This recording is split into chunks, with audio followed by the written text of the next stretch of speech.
గౌతమ బుద్ధుడు కుషీనగర్లో నిర్యాణం చెందిన తర్వాత ఆయన అస్థికల కోసం ఒక పెద్ద యుద్ధమే జరుగుతుంది.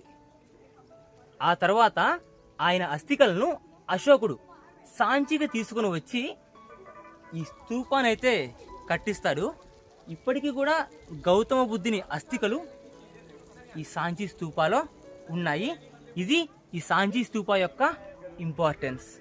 సాక్షాత్తు గౌతమ బుద్ధుని అస్థికలు ఉన్నాయి ఈ సాంచి స్తూపాలో. అట్లీస్ట్ 2200 ఏళ్ల క్రితమే ఈ సాంచి స్తూపా చుట్టూ అద్భుతమైన సర్కిల్ని అయితే కట్టారు విత్ పర్ఫెక్ట్ మెజర్మెంట్స్.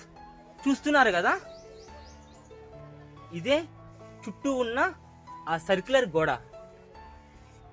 అమిగోస్, ఈ సాంచి స్తూపా అట్లీస్ట్ 2000 ఏళ్ళు దట్టమైన అడవుల్లో కనుమరుగైపోయింది.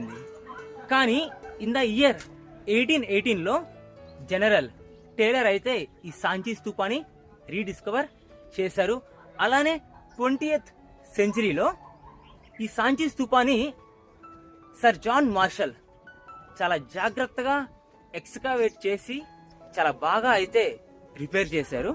మన భారతదేశానికి మళ్ళీ మన సంపదనైతే అందించారు.